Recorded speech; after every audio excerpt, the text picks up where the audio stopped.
Si, on m'a dit je sculpte pas.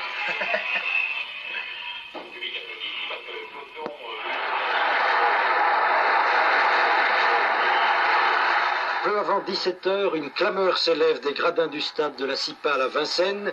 Eddy Merckx termine le tour en force. Il remporte la dernière étape et inscrit son nom au palmarès du Tour de France.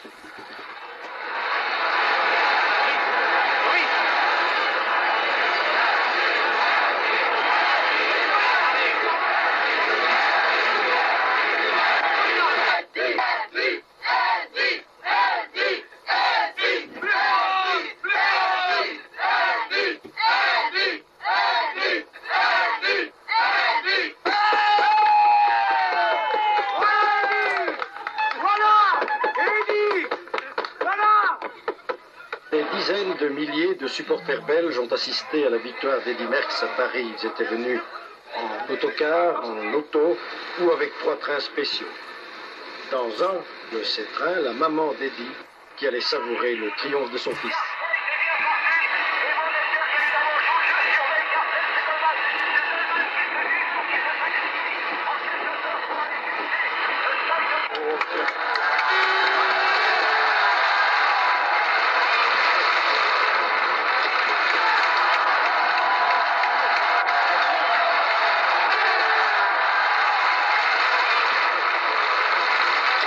Le lendemain, c'est le 21 juillet, la fête nationale en Belgique, et c'est la joyeuse entrée à Bruxelles. Un peuple en folie salue le champion, qui lui rapporte enfin le maillot jaune du Tour, 30 ans après le regretté Silverman. Eddy Merckx est entré dans la légende, d'où le pays a pour lui les yeux de Chimène pour Rodrigue. Un prince n'est pas aussi fêté, reçu avec ses équipiers au château de Laeken, et qui offrira à notre souverain, qui apprécie beaucoup le cadeau, un de ses précieux maillots jaunes. Maillot jaune pour la 8e place. Pour la 8e place, mais d'ores et déjà, on peut dire que Perrin, elle devient 5e du classement général et en sauté Mastriel.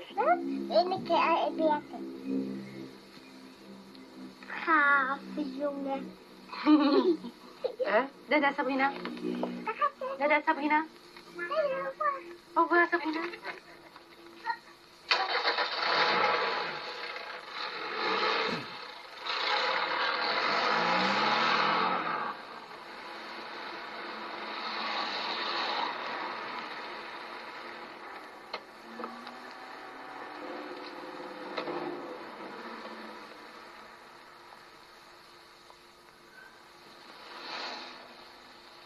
Ah, t'as du pot. Hein.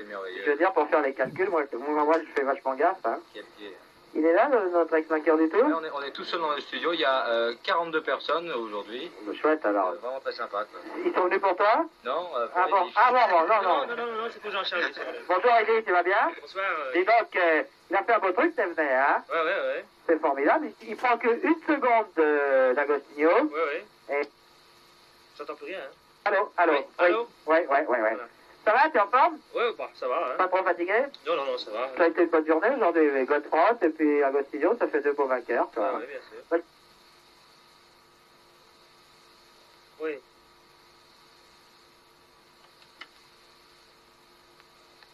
Bon, ben on y va, si tu veux, Jean-Charles. Ouais, c'est ça. D'accord. Ouais, attends.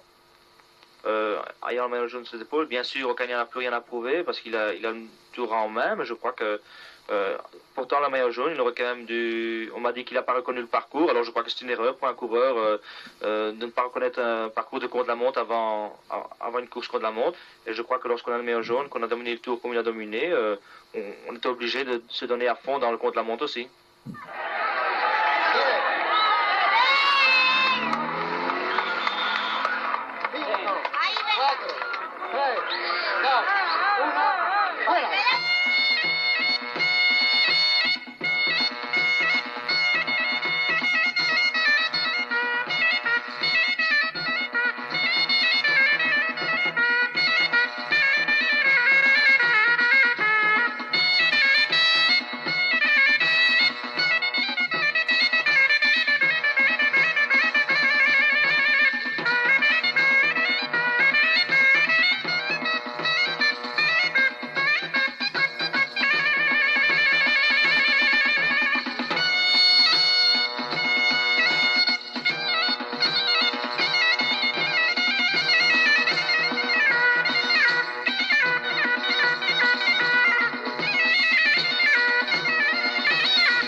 va? Oui, ça va très bien. Ok. Bon, ben, je te remercie, et puis D'accord. je te laisse avec ton gros coupon, là. D'accord. Pour une fois, j'ai pronostiqué juste ce matin. Hein. Oui, oui, et je l'ai dit d'ailleurs C'est la à... première fois dans le tour. Hein. Pour Godefroy, là. Oui, Hein? Oui, oui, ben, à un moment donné, quand il a gagné, là, que je faisais l'arrivée, Oui. j'ai dit, ben, comme le disait Merck, parce que je t'ai entendu ce matin, on s'est levé aux aurores encore. Ouais, ouais. Alors, à 7h30, c'est vrai, tu avais donné Godefroy. Ouais. Ouais, ouais, On et a d'ailleurs- vu le sprint, non, c'était facile comme tout. Hein? Oui, il a facile. Et puis ce midi, chose aussi, hein, Bernard Ozol disait Godefroy, il disait. Ouais, bah, tu vois. Dans le flash de midi, je crois que c'était. Dis donc, Eddie, on m'a dit que l'Italien, là, Barancelli, oui. allait venir chez toi, c'est vrai? Ben, je sais pas. Ah, bah, ici, ça se dit d'une manière presque sûre, hein. Oui, mais je sais pas. On connaît même son salaire, je vais te dire. Ah bon? Ouais. Ah bon, c'est bah, tu possible. vois que sur le tour, on sait beaucoup de choses. Ouais, hein. ouais, ben, et pourtant, moi, je suis sceptique, hein, parce que je crois que ce sera pas vrai. Ah bon. Bon, bah, parce que c'est ce qui se dit, Ouais, mais ici, enfin, tu l'avais je- signé chez Voltaire, quoi. Ah bien, j'en sais rien. Bon. Non, sincèrement. Et hier, vous venez d'apprendre la sélection de l'équipe belge pour le grand championnat du monde cycliste qui se déroulera à Barcelone le 2 septembre. Donc, quoi qu'est-ce que oui. C'est qui a téléphoné? C'est ma femme? Oui, c'est son père qui t'a donné ça. Je sais pas si c'est... Ah, tu sais pas si c'est exact, évidemment. Non, mais si on peut déjà... À donner. C'est officiel, oui. Ah bon, bah téléphone-lui. On va couper là. Bernard. Dans une minute, c'est à vous, alors. Incroyable. C'est bon, l'image. Comme lundi passé, nous allons, bien entendu, faire le point du Tour de France avec Eddy Merckx. Tous les coureurs se sont plaints cette année du parcours trop sévère et depuis 8 jours, ils disent qu'ils sont très fatigués. Est-ce que c'est pas parce qu'ils ne courent pas beaucoup trop qu'ils préparent mal leur saison? Oui, certainement. Je crois que lorsque les coureurs se plaignent que les courses sont trop dures, c'est bien sûr que les coureurs ont trop couru et qu'ils sont trop fatigués. Et bien sûr, les patrons ont des intérêts. À ce moment-là, il est difficile à combiner le tout parce que vraiment, un calendrier chargé des patrons qui ont intérêt à gauche et à droite. Et puis, il y a aussi des organisateurs qui sollicitent la présence des coureurs. Et ça pose bien sûr des problèmes. Vous êtes, je cite, un Superman, un exemple d'énergie, une statue, un roi tout-terrain, un phénomène, un caïd, etc. Je me demande à quel point on peut croire à ce point-là au mot. Non, ben, moi, ça me change pas de tout ce qu'on écrit, je reste toujours moi-même, enfin, Le vedettariat, n'est-ce pas éprouvant? Et- Tape dans le dos, les félicitations, c'est pas lassant?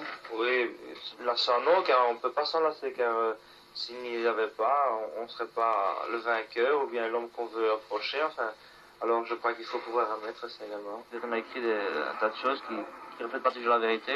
Maintenant, je semble calme, je pense qu'intérieurement, je suis... Ça boue quand même un petit peu, enfin, je ne vais pas dire que ça boue, mais enfin, je suis assez nerveux. Je ne suis pas assez psychologue ou assez intellectuel pour pouvoir vous répondre à ça. Oui, ça, c'est les qualités, disons, des mollets. Mais quelle intelligence il faut avoir pour gagner des courses? Ben écoutez, il faut l'intelligence, je ne dis pas que c'est une intelligence élevée qu'il faut avoir, mais enfin il faut quand même pas partir du premier kilomètre et se mettre en tête du peloton. Il va dire plus personne ne va me dépasser jusqu'à l'arrivée. Il faut quand même pouvoir calculer, pouvoir voir le moment opportun, le moment juste, enfin. Vous connaissez le prix Nobel Jacques Monod, sûrement. Il dit moi, donc en fait, j'interviewe des gens comme ça, peut-être le premier cycliste, enfin, la première sportive que j'interviewe. Et il me disait l'autre jour qu'au fond, les gens admirent le courage, le sang-froid, la volonté. Il disait c'est des qualités de jungle. Je suis fait de moi-même lorsque je peux m'exprimer librement dans une course, par exemple. Ça me plaît lorsque je peux faire la course à ma guise. Donc introverti. C'est bien, je sais pas. Heureux de cette victoire, Elie? Heureux de cette victoire? Ouais, c'est formidable. Je suis pas du tout poète. Voilà. Merci Eddy et nous vous verrons dans quelques minutes avec Richard Devers et puis notre ami dans le journal télévisé.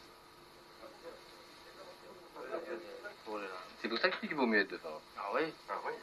Mais chaque fois après un virage, le premier il passe, mais le dernier il me tire en marche. quoi, Les autres ils sont déjà pas 1 kilomètre plus loin quand il se tire en marche. Quoi. Je comprends bien que je vous ai mis cette C'est idée. quoi, Elie? Tu veux faire Non, non. Non, non, non. Sérieusement.